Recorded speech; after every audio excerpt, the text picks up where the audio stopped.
Welcome back to Old School Sports and our OOTP 23 playthrough of the Kansas City Royals. We are off to a poor start in the 2022 season.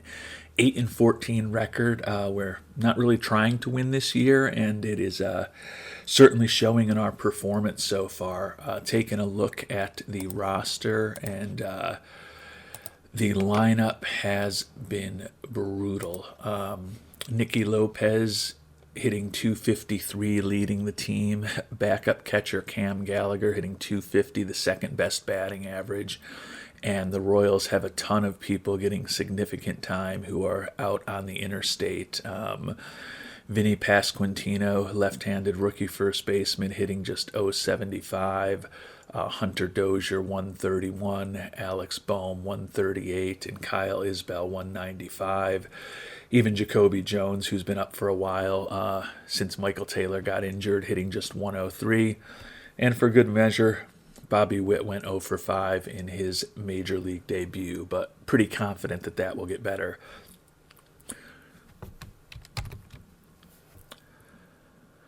So when we look at our team statistics, not surprisingly, that the Royals are last in just about every offensive category. Our pitching staff has actually been respectable. Fourth in the league in ERA, fourth in the league in opponents' batting average, third in the league in BABIP, fourth in home runs allowed. Certainly pitching well enough that we could be competitive if we were actually having any type of offense whatsoever from our lineup. So we are going to make a couple of minor changes. As we talked about in our last episode, Nick Pratto has been tearing it up in AAA, hitting .385 with 11 homers, 30 runs batted in. So we are going to bring Pratto up to the big club. And what we're actually going to do is send Alec Bohm, who hasn't been playing very well, down. Not that he's so horrible that he can't be on the major league roster, but he does still have option years left, and we want to get him trained up to potentially be a better first baseman, also give us a little more versatility in the lineup if he can play both first and third over time. So going to send him down to AAA to hopefully bring in the better bat that Pratto may have at this point, and then also get Bohm set up and hopefully becomes a proficient first baseman over the next month or two. And it looks like against right-handers, Pratto's going to step right into the lineup as our starting first baseman, batting third in the batting order. Hopefully he can continue the great play that we've seen from him at Omaha so far this year. The other thing we're going to have to start figuring out what we want to do is at the catcher position, where we've got a really good backup in Cam Gallagher and then one of the best catchers in the game in Salvador, Perez. But we also have MJ Melendez down in AAA. Looks like he can be an excellent defensive catcher with a little bit of power. I'm not going to say a great bat, but he should have some power at the major league level. Also a left-handed hitter, which is kind of going to be a nice feature to have as a catcher. So we've got to figure out how to get Melendez up to the big team. What I may try doing is seeing if we can sign Gallagher to an extension to be the backup, and then potentially trading Perez away when we get closer to the trade deadline. We should obviously be able to get some pretty good assets for a 31-year-old catcher with an excellent bat who's very good defensively. Don't know that I'm going to do that, but certainly considering it. And then also going to think about trying to extend the likes of Nico Horner and Nicky Lopez, maybe try to buy out not just their arbitration years, but maybe a year or two of free agency. Want to start kind of figuring out what this roster is going to look like going forward, and feel pretty good that Nicky Lopez would be a very good defensive shortstop for us to potentially be building around for the next several seasons. Would definitely like to have him on board, and that's not simply because his .253 batting average is the best on our team right now.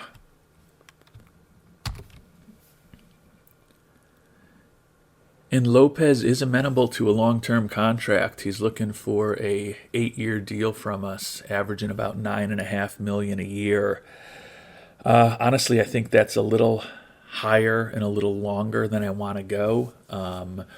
But the 4.8, 7.2, and 8.8 that he's looking for to buy out his arbitration years are definitely less than he is expected to get at arbitration at this point. Those numbers are instead about 5.5, about 9 million, and about 11.5 million. So if we're able to buy out those years at less than his arbitration expectations and maybe get a couple years of free agency, I'm going to try to put a contract together to see if maybe we can extend Nicky Lopez at least into his early to mid 30s with us. So Lopez is looking for 8 years, averaging a little under 9.5. We're offering him 6 years at almost 8.7 million. So $800,000 a year less, two fewer years of a contract. Let's see what he thinks of that offer. And he's willing to think about it. As I mentioned, the next 3 years for Lopez in arbitration are expected to be 5.5, 9, and 11.5. Obviously, that can change, but if we can get a very good defensive shortstop locked up for the next 6 years at this contract, especially with that most expensive 6th year being a team option for us that we can get out of, I think it's a good move for us. So we'll see how he responds to that offer.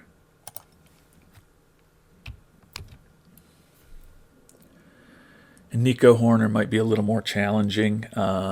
He's only looking for a 1-year extension right now. His arbitration number is expected to be about 2.2 million, so he's looking to make a little more than that. Going to maybe try to make a 5-year offer to him. Probably not going to go for it, especially with the relatively low numbers we're going to be willing to pay, but certainly would like to get him locked up too after trading away Mondesi and getting him back.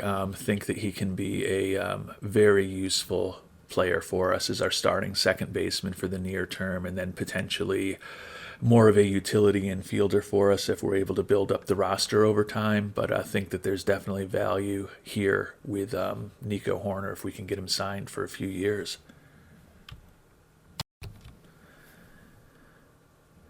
And actually decided, given that Hoerner is a little younger than Lopez, to offer him a 7-year contract, average only a little bit over $5 million a year, buying out 3 arbitration years as well as 4 potential free agency years. I don't think he'll go for this, but if we could, it would be a decent contract to get him signed to. Yeah, he doesn't want to be tied up that long. He's looking for $5 million for an extension now, so we're just going to move on from those negotiations with Nico at this point. And then the last player we're going to think about is our backup catcher, Cam Gallagher here. He's got 2 arbitration years left, expected to make about $2.4 million next year and $3.4 million the year after. Would love to lock him up on a relatively low-price, team-friendly contract. He's a solid defensive catcher, hits enough that he's certainly not a huge liability in the lineup, in the world of catchers particularly. So would love to have him locked up as our backup for the next few years, and then that'll give us an option to still potentially trade him away if we've got him under a good contract, but also potentially keep him as the backup if we move on from Perez and bring up MJ Melendez as our starter and catcher of the future at some point. Our offer to Gallagher is probably not going to be enough. We're looking to offer him $2.35 million a year for the next 4 years. He's looking for more than that next season.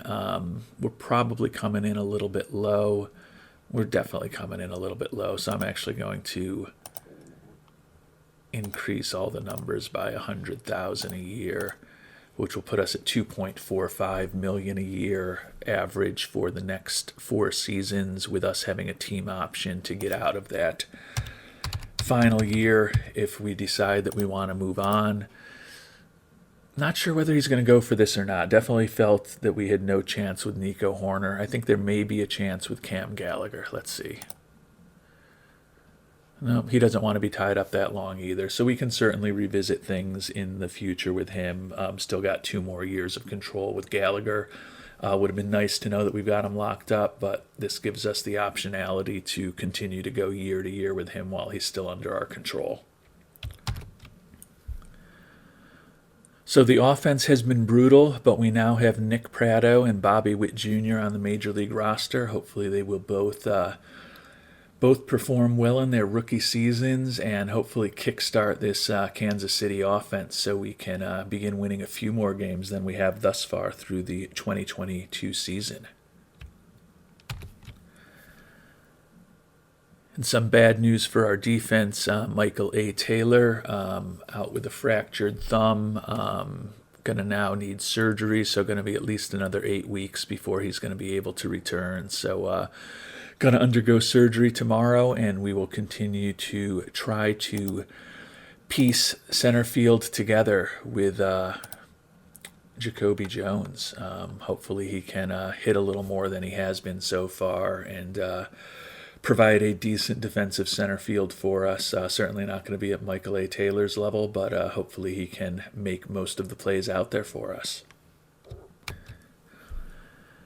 And good news, Nicky Lopez has signed his extension with us, so we have the excellent defensive shortstop locked up for the next 6 seasons, which will be great. $52 million over those 6 years. Fans pleased on the margin that he's going to be staying with us. So buys out his arbitration years at lower than he was expected to make through arbitration, as well as 3 free agency years, but still gives us the option with a team option that last year at $12 million, when the price may be getting to a price point that is going to be difficult for the Royals. Would think that at his age, in the mid-30s, early to mid-30s at that point, he'd still probably be a pretty good defensive shortstop. So it's probably going to be more of an economic decision and then a performance decision to let him go, but it's good to have the option to move on in there, especially when we're a relatively low-budget team, but good to have the fan favorite with a great work ethic, well regarded by the public, and most importantly, a really good defensive player locked up for the next several years. Well, the Royals have been playing much better in May than they did in April, so maybe bringing up some of the talent from AAA has helped. You can see we're up to 21 and 23, so close to that 500 record that ownership actually wants us to be at, even though I'm not sure whether we're going to continue playing this well over the course of the season. Couple of injuries recently. Gabe Spire, elbow strain. We brought up from AAA to replace him Josh Dye, a 25-year-old lefty getting to make his major league debut.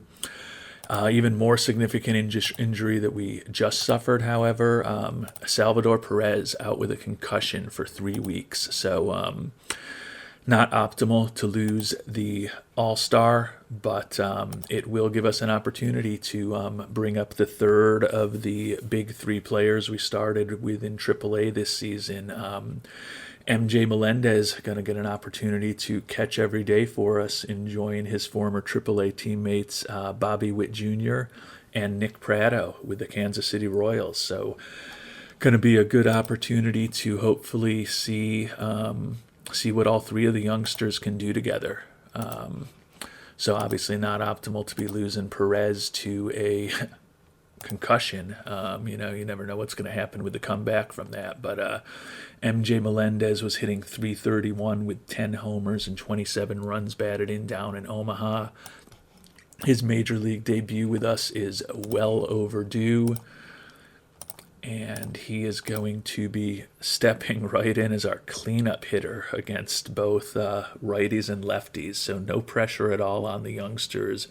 Witt Jr. batting second and playing third base. You can see he's hitting better now. Got his average up to .258 with 5 homers and 17 runs batted in. Nick Pratto going to, at least against righties, bat in the 3-hole playing first base. Off to a bit of a slow start, hitting .212 with 1 homer. And then MJ Melendez going to move right into the starting catcher and cleanup role for the Kansas City Royals. So the youngsters are coming. Let's see how they can do. Looking at our player development report for the month of May, hopefully some of those investments we made at the beginning of the season into our coaching staff are paying off. Can see a fair amount of improvement with Bubic, Melendez kind of improving all over the board. Juan Yepez a little more mixed. His potential I rating has dropped a little bit, but Zach Williman improving. Alec Marsh, maybe not going to become what we had hoped he was, but on balance, a lot more pluses than minuses across the organization, even down to the, double A level and the high A level. Hopefully people moving in a generally positive direction, it seems, in terms of development of their skills for us. So hopefully those big investments into scouting and player development and our coaching staff at both the major and minor league levels are going to be things that will help us build a team that can contend in the next few seasons.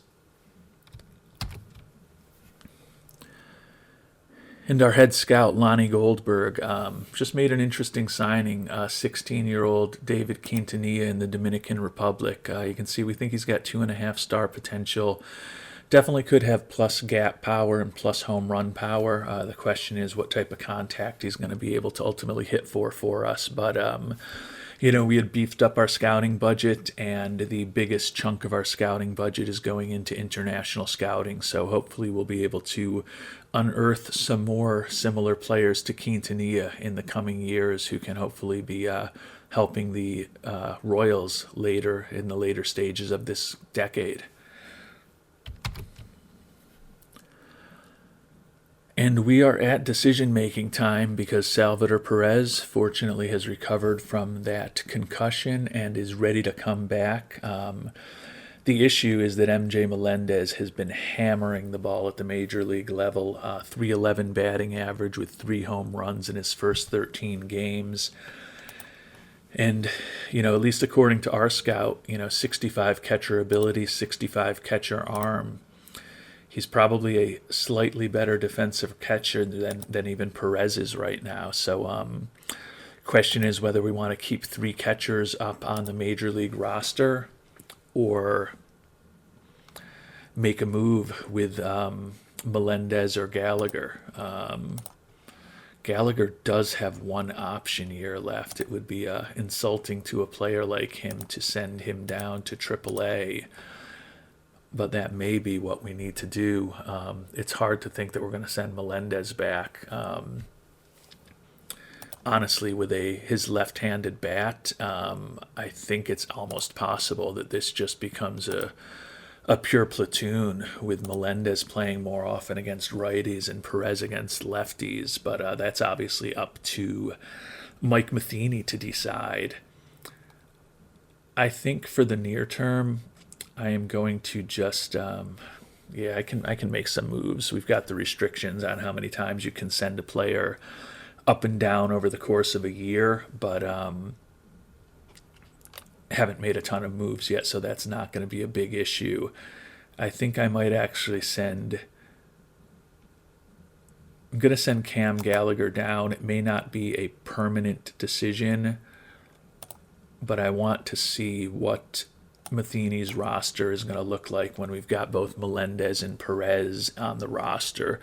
If he's still going to play Perez every day, which is certainly a logical thing given that Perez is one of the top catchers in baseball, then I might think about sending Melendez down to AAA for a little while. We're at June 13th. This is just kind of accelerating the fact that we may need to make a decision about what to do with Salvador Perez and that big contract sooner rather than later. But let's see what Matheny thinks when he's got both of those guys on the roster. And he's still going with the veteran, which probably isn't unexpected given that Salvador Perez is still one of the best catchers in the game. And he's only going to be playing Melendez if Perez is tired, which will obviously happen relatively frequently, probably every 3 to 4 games. We'll be having Melendez out there.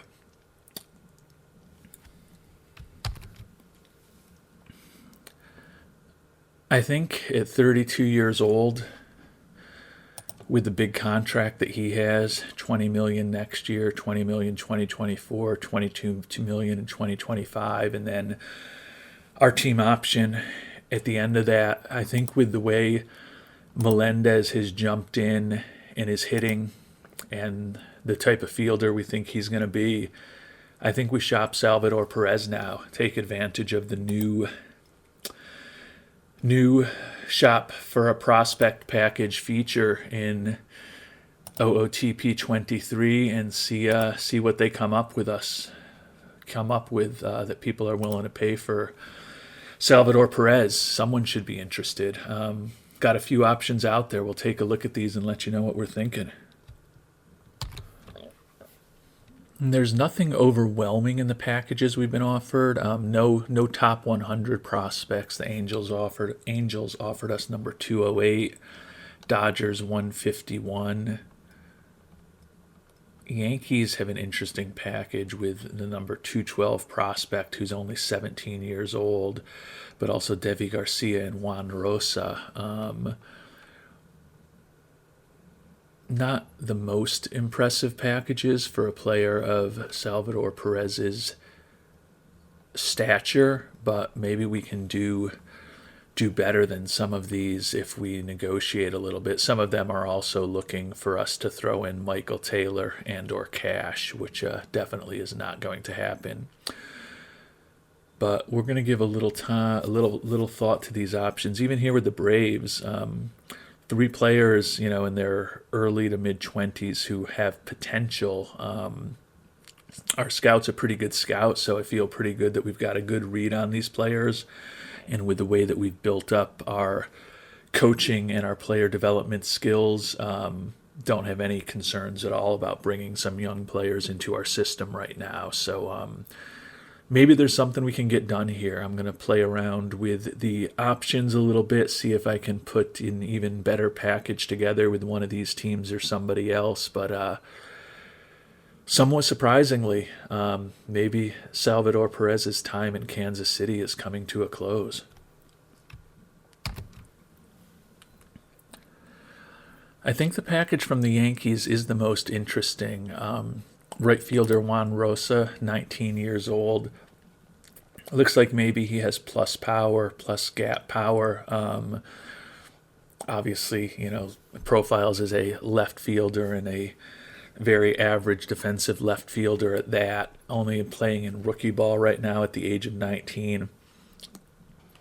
He could potentially be a fourth outfielder on a major league team. Deivi Garcia, down in single A ball for the Yankees right now, which is a little bit frightening for the 23-year-old. 4 solid pitches. The issue is just that his movement and control aren't great, and he's an extreme fly ball pitcher with middling 93 to 95 kind of velocity and below average movement. So probably going to give up a decent amount of home runs. And then Ricardo Cabrera, the young shortstop, is the most interesting. Has potential to profile as a plus hitter, only 17 years old. Really probably not a shortstop at the major league level. Could play the position in a pinch, but profiles more as a third baseman, maybe a second baseman. Wish that his infield error rating was a little better than it is, but certainly could be a plus bat with a lot of versatility to play a lot of infield positions. So certainly interesting there. I'm going to just do a little more digging and try to come up with some manual trades on my own, maybe look at the top prospects available and see if I can put something together manually that I think is better than this Yankees transaction. But as far as the prospect packages, the 3 players for Salvador Perez is the most interesting one that I can see. And for what it's worth, our assistant GM, JJ Piccolo, says, make it happen.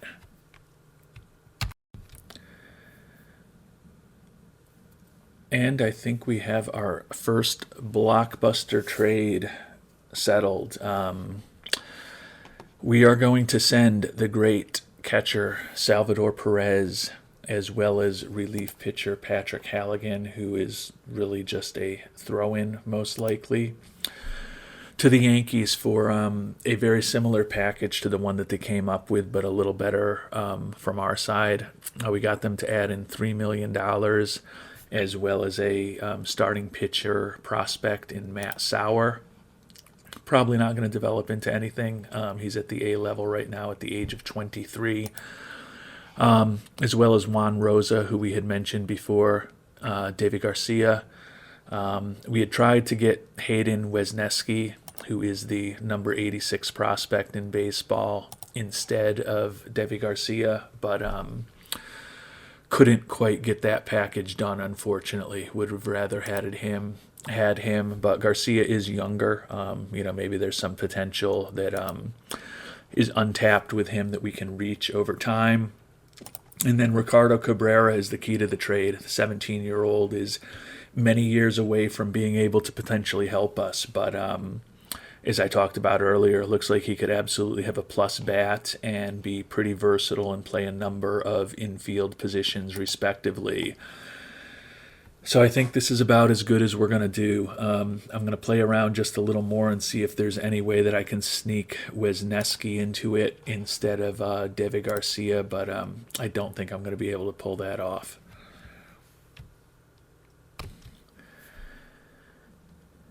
And I've changed things up a bit. We had to add in another prospect, Luis Villar. As you can see, pretty unlikely that he's going to develop into much of anything. Left-handed relief pitcher. Had to cut the cash that the Yankees are giving us down a bit to only $1.5 million, but then was able to get Cabrera and Wesneski. I like the trade better, even though we're giving up a bit more. We don't really need the cash, given that we're going to be taking all of Perez's money off of our payroll, but it can't hurt, given the situation that we're in, to get a little bit. And I just think that at this point, Wesneski is a better prospect than Davy Garcia. I like the 5 pitches that he has, only average stuff, not even average movement, although he does have very good control. But those 5 pitches could give him an opportunity to become a pretty decent major league pitcher. Obviously, he's under control for the next 6 years. And I like the upside of Cabrera. And we are also, making a huge franchise-changing move, giving up Perez. But that contract was going to get difficult for us. We've got Melendez, who is probably going to be better defensively very shortly if he's not yet. And could be probably not as good offensively as Perez is. Perez is a monster, especially with his home run power, but Melendez is a pretty good offensive catcher. It's time to get him into the lineup and get what we can for Salvador Perez. So another big trade of a veteran with a big contract completed by your 2022 Kansas City Royals. And the fans were shocked that we didn't keep him, so that's obviously not great. Players disappointed to see Perez leave, not a shock there. I will say, though, from that perspective, fan interest took a big hit. We were at 53, so obviously not a popular move with the fans, but when you look at what Melendez brings in terms of his captain personality, he's a leader, high leadership, work ethic, and intelligence. He's going to be able to replace a lot of what Perez had for the team. So as you can see, it leaves a huge hole in our lineup to no longer have Perez with us, but it was time to give Melendez an opportunity. And what that is also going to do is going to give us a lot of money to play with in the off season to potentially continue revamping this roster around the youngsters. So after just a few minutes on the way to Omaha, Cam Gallagher will be coming back to the Major League team. And you can see Melendez takes over as the starting catcher, batting cleanup for us. And only difference is he'll be batting 5th against left-handed pitchers instead of in the cleanup spot. So earth-shattering trade by the Royals. let's hope it's not something that we come back to regret over the next several seasons. Hopefully Melendez develops into the type of player we think he can be.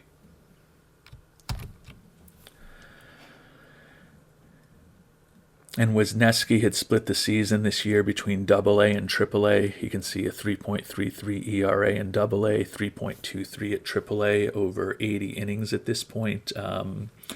We are going to move him right onto the Major League roster. Just need to decide who we're going to send down to make space for him, but Wisniewski is going to be going right into the starting rotation for us. And we're going to send Josh Dye back down to AAA to open up the spot on the Major League roster for Wisniewski. Let's see where he slots into our rotation according to Mike Matheny. Yep, and he's going to be in the 4 spot in the rotation.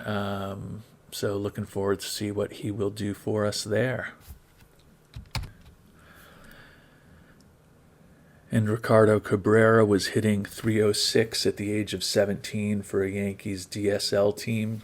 We are going to keep him right there with our DSL team, the Royals White. Actually, we're going to take a look at the coaching for both of our DSL teams and just make sure that we put him on the team with the best coaching. And we're actually going to move Cabrera to the Arizona League, to the Royals Gold team. Probably not something you would typically see with a 17-year-old in real baseball, but that's where we've got the best coaching among our rookie league teams, and want to make sure that we give Cabrera every option possible to become as good as possible over the next several seasons. So the Royals have rallied. We're 29-31, just a couple games below 500, playing much better baseball since the brutal start in April. But now we will see what happens with a big hole in our lineup from the departure of Salvador Perez. Forgot to mention this earlier, but just noticed it when we brought Daniel Lynch back from the IL, that Matheny is using Hayden Wisniewski as a follower. It is what it is. I don't love the opener follower thing. I'm an old school guy, as you know from my name, but we'll give Matheny the discretion to do what he needs to do with his rotation until he proves that he is unworthy of our confidence.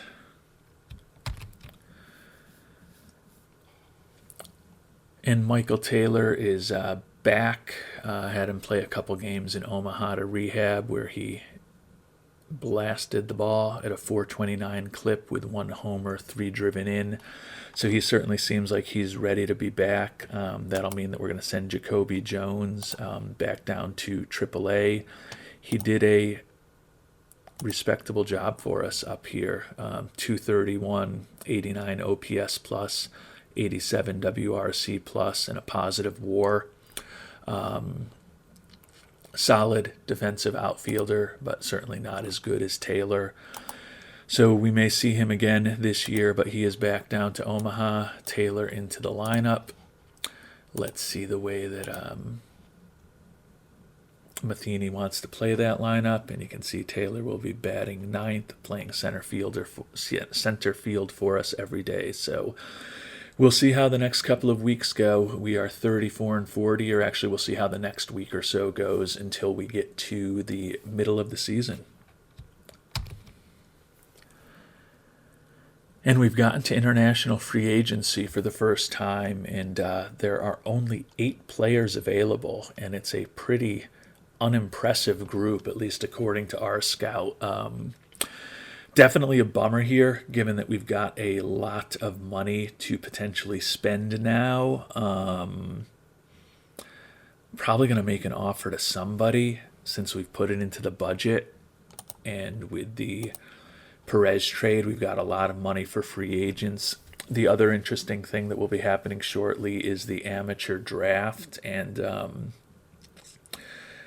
Kumar Rocker is in the amateur draft, and it seems like he's been kind of dropping into, the second round because he has a huge demand. But given that we're going to have a lot of extra cash, I guess there is potential we could just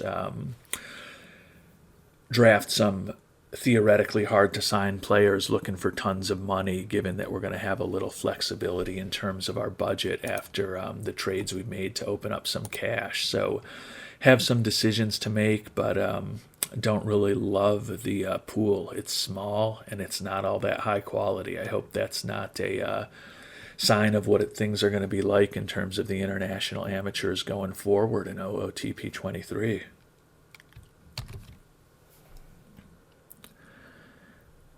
And my strategy typically with the international amateurs is similar to a lot of people. You find the best player or one of the best players, put $5 million on him and hope that you bring him home.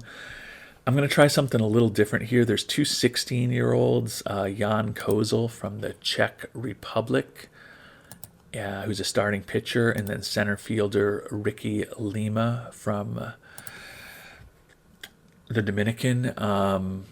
I might just make like a $2.5 million offer to each of them.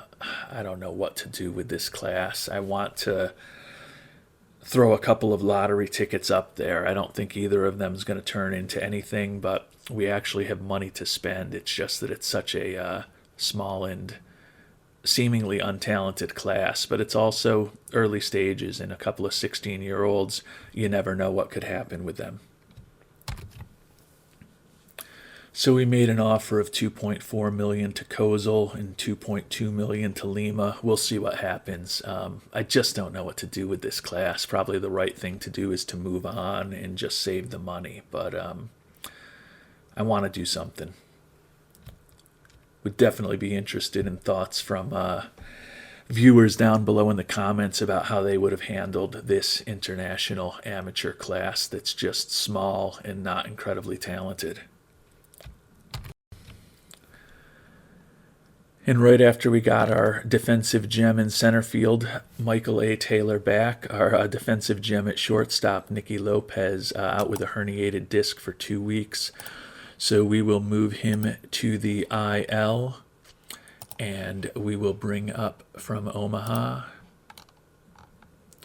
Ivan Castillo, who was up with us earlier this season and actually hit pretty well for us. So hopefully he can provide a competent shortstop in the absence of Lopez, who is now going to be the I think he's got the longest contract of anyone on the team now that we've traded away Perez. Not surprisingly, with the small international free agent class, both Jan Kozel and Ricky Lima are looking for more money, so I may have to decide to just go after one of them. Or I may just drop out of the bidding for both of them, given that I'm really only making them offers because they're 16 years old, and I'm just hoping my scout is wrong as far as their ability and their potential. And we're going to make a small trade here. I have a pitcher coming back from the injured list. Joe Piamps, who has no options left, is the player that we want to send down to the minors. So instead of releasing him and DFAing him, we're just going to try to get something for him. The A's have offered Kevin Smith, reasonably versatile defensive infielder, a less than average major league bat, but he does have 2 option years left. So we are going to make the trade for Kevin Smith to give us a little bit more organizational depth that also will hopefully give us the option to move him back and forth for the next couple of years. Probably not going to be a critical piece for us, but he's younger and he does have some pretty interesting versatility. And as far as the international free agents, Jan Kozel signed with Seattle. We made a higher offer to Ricky Lima of $4 million. He's back thinking he's going to go with the Blue Jays we're going to move on, but just see what he's actually looking for at this point. Presumably he's going to want the full $5 million. He's already got a max offer from them. I wasn't going to offer him 5 anyways, but he's going to take that, so no point in chasing these mediocre prospects, even if they are young. Midway through the season, 38-42 record, so have played much better, even though we are still in last place in the competitive American League Central. Ownership thinks we've done an okay job playing close to 500, but they're not happy with us not improving right field. That said, he's still ecstatic with us, so we have that new halo around us where he thinks all the moves that we're making are great. So hopefully if we can get through this first season with, a 450 or better winning percentage would be great. Hopefully we'll be feeling decent about things heading into the off season and can hopefully really improve the roster during the off season with some trades and or free agent signings that help us on the margins with the other big trades that we've made so far already in our tenure as GM of the Royals. And looking at our team statistics after that brutal 8-13 April, we were 500 in May, 500 in June, and we've started July a game over 500, and our offense is looking much better. We were last in just about everything in the American League through the month of April, and you can see now we're kind of 4th, 5th, 6th in a lot of offensive categories. So the offense is doing decent, and the pitching is actually still pretty decent. I mean, honestly, if you put this together, a team whose offense is kind of in the top half of the league, and their pitching in most cases is in the top half of the league, you would think we'd be better than a 38-42 team. I'll have to see what the expanded standings show. According to the Pythagorean calculations, we should be 43-37. So actually have performed reasonably well, better than expectations at this point. Hopefully we can keep things going in the second half of the season. Looking at our pitching staff midway through the season, Brad Keller definitely has been the top player, 7-6 record, 3.40 ERA. Brady Singer, 0-9, 5.59 ERA. Chris Bubich, 5-6, 4.47. Hopefully he can move from being a average major league starter to a little better than average. Hayden Wesneski, since we made the Salvador Perez trade, is 1-0, but a 5.57 ERA, certainly taking his lumps learning at the major league level. And then Daniel Lynch, 3-1 with a 3.28 ERA, has pitched decently for us. Among the bullpen, kind of mixed results. Gabe Spire did spend some time on the IL and hasn't been great with a 5.26 ERA. Closer Scott Barlow, 2.61 ERA, and he has saved 14 games for us, although his record is 1-6, so he's certainly given up a lot of leads for us, which isn't optimal. Hopefully that will improve going forward. And then looking at our lineup, things have obviously got better since the month of April when we had a bunch of players hitting below 200. Nobody under 200 at this point. Ivan Castillo in limited time, as well as Michael Taylor in limited time due to injury, have performed really well. Nico Horner hitting 288 for us. Still would like to revisit extending him at some point down the road. Similarly, now that Perez is gone, would like to extend Cam Gallagher, if at all possible, as our backup catcher. Looking at a couple of the youngsters, Bobby Witt Jr., get right into his card here. 234 at-bats now, 13 homers, 36 runs batted in, 252 average with a 116 OPS plus and a 2.1 WAR. So certainly a fine rookie season for him so far. MJ Melendez, who is now our franchise catcher, slowed down a bit from his blazing start, but still hitting 250 with 4 homers and 15 ribbies and a little over 100 at-bats, 121 OPS plus and a 0.6 WAR for the young catcher. And then the final one of our top prospects, Nick Pratto, ranked the 32nd prospect in the game. Slower start for him, a little bit at the major league level, I guess, with only a 247 average, but still his 8 homers and 30 driven in 170 at-bats, 123 OPS plus, so it really hasn't been that slow a start, and a 1.3 WAR.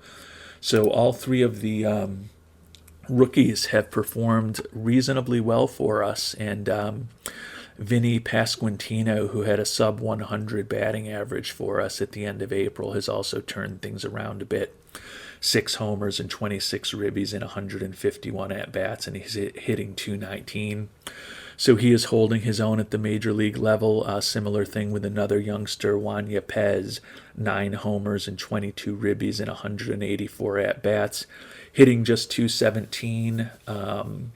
Those guys' WARs are a little bit negative, but still going to give them the opportunity to get some experience and take their lumps at the major league level. So midway through this 2022 season, reasonably pleased with how the Royals have performed on the field. Obviously, we have made a ton of trades, trading away Santana, Perez, Greinke, as well as Mondesi. So 4 of the most experienced and most expensive Royals have been traded away, give the opportunity to some of the younger players who we've been able to put in the lineup with their departure, and then also hopefully have beefed up our farm system with some of the players we picked up, particularly in the trade for Perez. So with that, we will call it a wrap. We are pleased with how the season is going, quite honestly. Weren't expecting to be world beaters, and we have been close to 500. So the Royals are playing as well as we could have hoped, and hopefully we are in the early process of building something sustainable for the future that will result in some more successful seasons down the line. Thanks so much for watching, and hope you have a great day.